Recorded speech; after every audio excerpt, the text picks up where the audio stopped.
soir, comme c'est vendredi, c'est le sport que nous discutons avec l'invité. Ce soir, nous évoquons deux sujets, le Maroc, à nouveau candidat à l'organisation du Mondial 2030, et puis les débuts difficiles pour les équipes africaines au Mondial de Russie. Nous en parlons avec le consultant sportif Hervé Pisa. Bonsoir. Bonsoir Samuel. Alors d'abord, le Maroc candidat à l'organisation du Mondial 2030. Le Maroc, il faut le dire, a échoué pour le Mondial 2026. C'était un échec compréhensible, Hervé Pisa?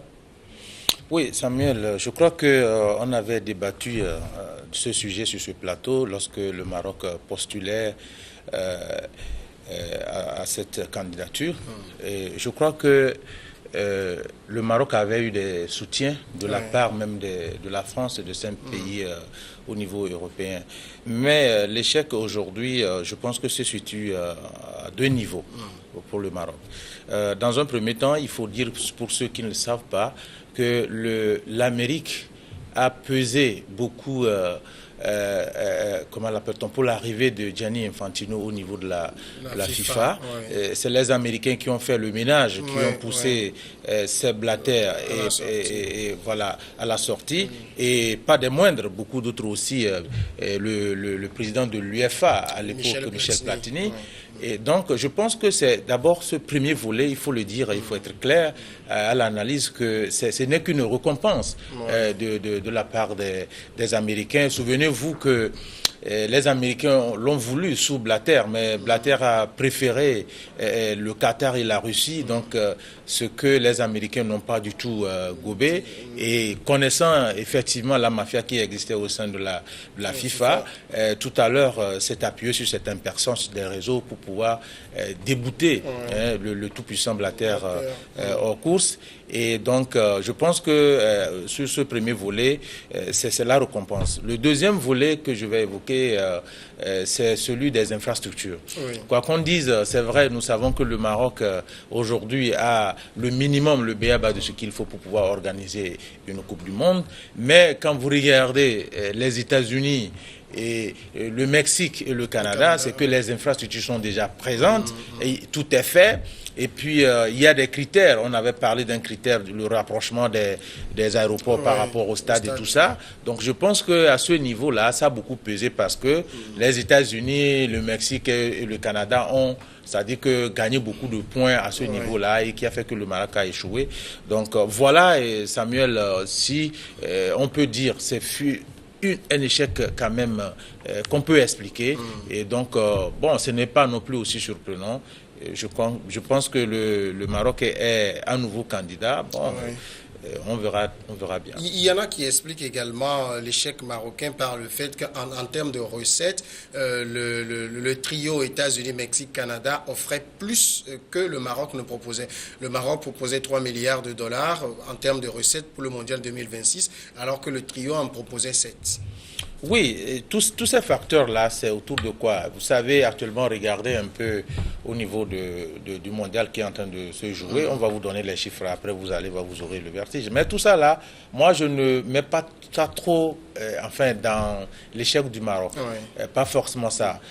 Donc, moi, je pars d'abord sur le premier volet. Ce n'est qu'une récompense aujourd'hui, et ça, c'est net et clair. Parce que 3 pays s'unir contre un seul pays, je pense qu'il y a plus de chances, mais c'est ce qu'il fallait pour avoir des facteurs pour pouvoir écarter le Maroc. Est-ce que les menaces de Donald Trump aussi ont joué un peu? Il menaçait les pays qui voteraient contre de représailles.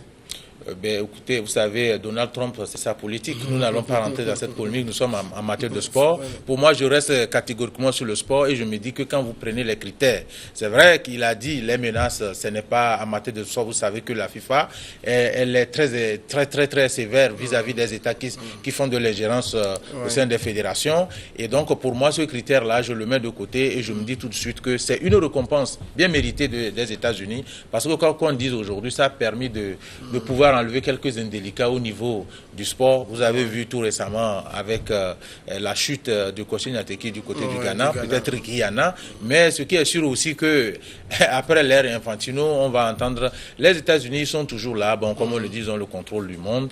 Maintenant, c'est à nous de faire attention, on est en sport, mais je pense que ce trio-là, avec tous les critères, comme je viens de le dire, infrastructure, rapprochement des... Tout ça là aussi peut amener à faire beaucoup plus de recettes que le Maroc. Mais bon, le volet le plus important pour moi, c'est que ce n'est qu'une récompense des États. Mais le Maroc n'a pas non plus le soutien des 54 fédérations africaines. Oui, c'est là où c'est dommage. Par rapport à ces États-là, quand vous regardez un peu, 12 pays, 12 pays africains qui n'ont pas du tout voté pour le Maroc. Vous savez, lorsque Issa Hayatou trébuchait au niveau de la FIFA, je pense que quand vous regardez ces pays-là, le Maroc n'était pas du tout dans la poche de Issa Hayatou. Et puis, je pense que c'est les fidèles, quand vous regardez un peu les 11 pays qui avaient joué, il n'y a qu'un seul pays qui s'est ajouté, les 11 qui ont voté pour Hayatou, c'est les mêmes qui ont dit non au Maroc, parce que le Maroc était déjà dans les chaussures de Hayatou par rapport à son départ, surtout par rapport même à leur, comment on va dire ça, il y avait un représentant au niveau de la CAF qui ne partageait pas les avis du tout président Issa Hayatou. Donc je me dis que c'est une claque. Ces pays-là sont toujours restés fidèles à Issa Hayatou. Ils ont dit, bon ok, c'est le moment aussi de faire un peu le dos rond par rapport à ces élections. Mais quoi qu'on dise, il y a eu 100 et quelques. Ce n'est pas seulement les 12 pays qui devaient faire en sorte que le Maroc gagne. Pour moi, je le dis, je reste dans cette logique. Le côté infrastructure et ces critères de recettes qui viennent s'ajouter. Et la récompense. Ça, c'est le critère premier, la récompense des États-Unis. Bon, le Maroc ne pouvait rien faire face à ce trio. C'était tout de même le 5e échec du Maroc. 2030, ce sera la bonne? Je pense que, bon, 2030, c'est trop tôt pour se prononcer là-dessus. Moi, personnellement, je me dis que par rapport aux critères annoncés, le Maroc va plutôt bien se préparer. Va bien se préparer. Il y aura encore, ils vont développer, je sais que le Maroc, sur le plan football, ils développent beaucoup leurs infrastructures. Ils vont faire tout pour rester dans les critères de la FIFA pour quand même pouvoir tenter leur chance prochainement. Mais on ne sait pas. La prochaine étape, ça serait quoi? La FIFA est toujours imprévisible. Mais pourquoi cette obstination du Maroc à vouloir organiser un mondial? Bon, vous savez, obstination, c'est comme tout de même quelqu'un que vous poserez la question, pourquoi il est allé à plusieurs reprises, peut-être pour tenter sa candidature à la tête d'une fédération ou bien aux élections présidentielles. C'est la passion, c'est se connaître, je veux dire, c'est la vision de la personne. De voir, je veux vraiment montrer que je peux faire quelque chose. Je veux arranger l'image à tout prix de mon pays. Les gens ont cette politique-là au niveau du Maroc. Vous savez, les Maghrébins, ils ne blaguent pas. Je l'ai dit, le football, ils le conçoivent aussi comme si ils sont sur le même pied d'égalité que les Européens. Bon, les États-Unis en matière de football, bon, on ne les voit pas, ce n'est pas ça. Mais c'est qu'ils ont des infrastructures pour pouvoir faire chose. Donc, même le Canada. Même le Canada, rien du tout. Peut-être que le Mexique qui existe un peu. Voilà. Donc, avec ça, je pense aussi c'est pour refaire un peu l'image des États-Unis qui ont été entre-temps un peu plombés par Donald Trump par rapport à ses sorties médiatiques et tout ça. Donc, c'est vrai, c'est une bonne récompense. Mais je pense que le Maroc doit vraiment rester droit dans ses bottes pour mieux se préparer et voir. Ça, c'est de la passion et moi, j'aime ça. Ça dit qu'il ne faut pas abdiquer, est-ce que vous voyez? Donc, quand on sait que effectivement on a les capacités de pouvoir affronter, pourquoi pas, il faut toujours essayer. Ça ne déposer une candidature avec les critères. C'est comme vous avez participé à un appel d'offres. C'est pas parce que vous êtes allé à un appel d'offres que vous avez échoué une, deux fois que vous n'allez plus participer. Je pense que vous allez regarder les critères qui vous ont fait éliminer et puis vous vous préparez pour mieux faire. Mais en 2030, ce sera un défi supplémentaire parce que le nombre d'équipes va augmenter. Oui, c'est ce que j'ai dit. Ils vont travailler à cela. Ils vont aussi regarder d'autres villes qui vont développer et puis bon, les équiper par rapport aux exigences de la FIFA. Ça, c'est clair. D'accord. Second sujet, début difficile pour les équipes africaines dans ce mondial. En tout cas, l'Égypte a fait son entrée aujourd'hui face à l'Uruguay. L'Égypte a joué, on peut le dire, mais en toute fin de match, c'était à la 89e minute. L'Uruguay a marqué un but et donc a empoché les 3 points de cette rencontre, plombant du coup les rêves africains. Avec Pisa, vous avez suivi cette rencontre. Qu'est-ce qu'on peut dire? Quel bilan on peut en faire? Non, ben, il faut dire que les attaquants du Maroc ont manqué l'immanquable parce qu'ils ont eu beaucoup plus d'occasions que leur adversaire. Mais moi, je l'avais dit sur ce plateau, je vous ai dit que, bon, c'est vrai, ce n'est pas une manière... Moi, le football maghrébin, je l'aime bien, mais et j'ai même dit que ça devait permettre au Maroc de bien s'afficher, surtout par rapport à cette organisation à la Coupe du Monde. À l'Égypte, au Maroc, l'Égypte, les pharaons, il faut dire que Mohamed Salah manque beaucoup à cette équipe. Hein, quand vous lisez un peu, au début, on a habillé le monsieur, bon, c'était un peu pour jouer sur la psychologie des Uruguayens. Voilà, des Uruguayens. Mais vous savez, l'Uruguay, ça fait 4 fois qu'ils ont remporté la Coupe du Monde. Et c'est des nations qui sont habituées à ce genre de compétition. Et quand vous regardez aussi leurs stars, ils jouent aussi au haut niveau. Et voilà, les pays de l'Amérique du Sud, ça joue très rapidement au football. Et bon, Cavani, Suarez, c'est vrai que ce n'est pas ce qu'on attendait de ces attaquants-là. Mais l'Égypte, je ne misais pas trop sur l'Égypte, surtout par rapport à la poule dans laquelle l'Égypte se trouvait. Et du coup, il faut dire, quand vous avez quelqu'un qui a la lumière de votre équipe, Salah, il a tout fait, il a qualifié les pharaons et tout. Et du coup, à quelques semaines de ce début de mondial, il est vraiment blessé. Et quand vous regardez un peu, comment on va dire ça, les médecins se prononçaient, c'était quand même prévisible qu'il ne peut pas jouer cette Coupe du Monde-là. Donc, l'Égypte va quand même prendre son mal en patience et se battre comme il le peut. Et bon, le football réserve toujours des surprises. On peut faire une sortie ratée, mais bon, les prochains matchs nous en diront long. Donc, nous n'allons pas quand même trop taper sur les doigts de nos équipes africaines par rapport à leur première sortie. Mais ce n'est pas du tout bon signe, comme vous l'avez dit. Il faut quand même qu'elles se ressaisissent, ces équipes-là, pour quand même nous permettre, nous, Africains, de bien rêver de cette Coupe du Monde-là. Mais vous avez suivi le match, l'Égypte n'a pas démérité parce que l'équipe a résisté jusque... On espérait finalement peut-être qu'elle fasse un match nul. C'est à la 89e minute que l'équipe a encaissé un but. Oui, Samuel, il faut dire que lorsque vous regardez un peu le match, les Uruguayens devaient tuer le match à la première partie. Quand vous regardez la possession du ballon, bref, tout, je pense que l'Uruguay a tout emporté.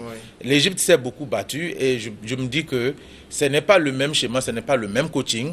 Et j'ai toujours expliqué à certaines personnes, bon, Mohamed Salah pouvait être bien là, mais ne pouvait aussi pas peut-être donner du punch à cette équipe. Pourquoi? Parce que c'est difficile de jouer, enfin, 1, 2, 3 saisons, quelque part, et de retrouver certains joueurs avec lesquels vous n'avez pas du tout joué pour préparer les éliminatoires et bon, jouer les matchs amicaux. Ce n'est pas toujours ça. C'est ça aussi le problème de l'Afrique. Parce que c'est cette Afrique-là qui nourrit le football européen.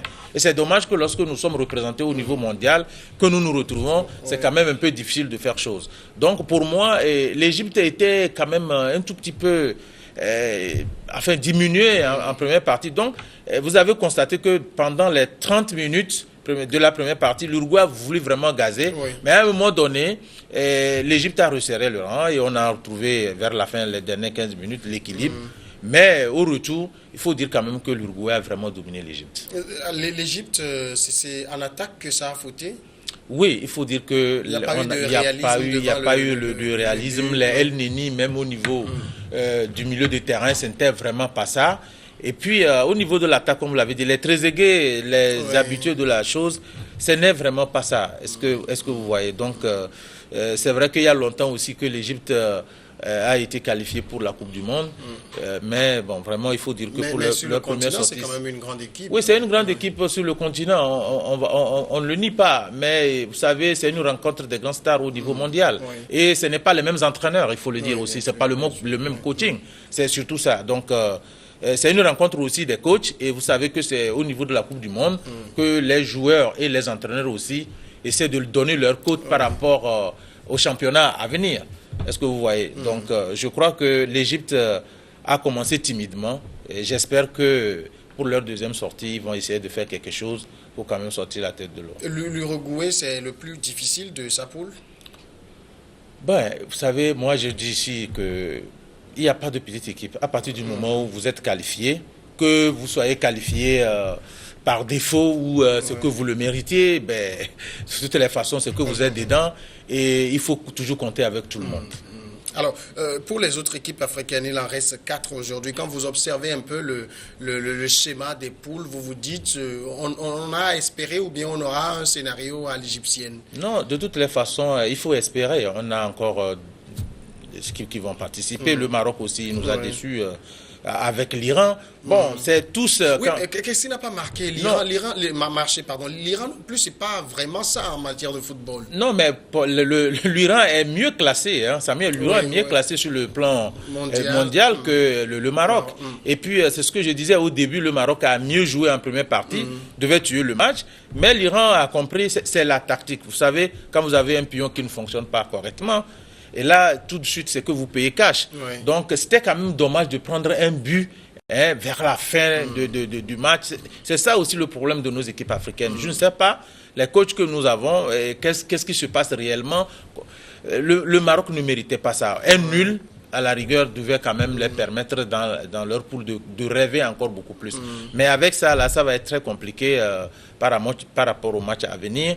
L'Iran, il faut dire que l'Iran et le Maroc, je les ai vus quand même jouer dans le même style de jeu. Oui. Et donc, ça veut dire qu'il y a une erreur quelque part. Et puis, l'autre a payé cash. Mais espérons de voir. Mais au niveau du Maroc, Hervé Renard, ce n'est pas n'importe qui. Vous savez, au mondial, on ne peut pas dire ce n'est pas lui qui joue. C'est vrai que c'est un coach qui a palmarès. Oui, il fait la lecture du jeu. Il fait des changements payants. On l'a vu au niveau de la CAN en Afrique ici. Mais nous sommes au niveau mondial. Ce n'est pas ça aussi. Vous avez vu que ça jasait un peu avec l'entraîneur de l'Iran et à un moment donné, c'est le staff technique qui voulait s'en prendre. Mais bon, ça, je pense que toutes les équipes au niveau mondial se respectent. Et pour moi, les équipes qui ont raté leur première sortie doivent forcément quand même se ressaisir si vraiment elles veulent continuer la compétition. Mais quoi qu'on dise, dans les poules, il faut forcément que certains tombent et que d'autres continuent l'aventure. Oui, c'est ça aussi. Pour les équipes africaines. Tout à fait. On ne le souhaite pas parce que moi, personnellement, ça me fait mal. Je dis, ça fait 2 pays maghrébins qui ont déjà perdu et j'attends vraiment mon grand Sénégal pour voir vraiment ce que le Sénégal peut faire. Alors, Sénégal, Tunisie et puis le Nigeria. Le Nigeria. Il y a matière à espérer. Le Nigeria qui, beaucoup, vous lirez, vous avez sans doute lu les journaux, dit, bon, ils sont plus en défilé de mode qu'en mondial. Ils ont le plus beau maillot, etc. À leur arrivée, on a vu les habits. Mais ils n'ont pas du tout convaincu en match de préparation. Ouais, non, vous savez, par rapport aux Tunisiens, on ne peut pas parler. Ça, c'est chacun a son style.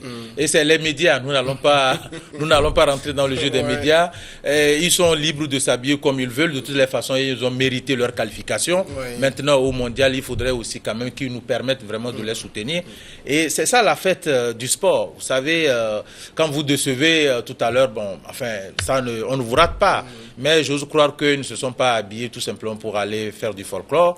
On peut mal préparer. On peut peut-être... ce n'est pas seulement le match là qu'ils ont raté, qu'on peut dire non, ils ont raté. Mais ils ont, le Nigeria quand même a gagné des équipes, pas des moindres au cours de leurs préparatifs. Donc je pense que nous avons l'impérieux devoir quand même de soutenir, de supporter toutes ces équipes-là qui sont représentées, qui représentent l'Afrique parce que nous sommes fiers d'être africains.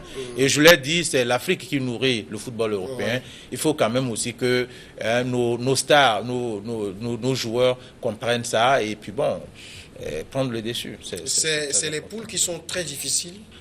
Non, quel que soit, normalement, il faut pas, on ne peut pas vous donner poule que ce soit coriace, c'est vrai, on dit outsider, équipe dure, manchette, mais il faut jouer.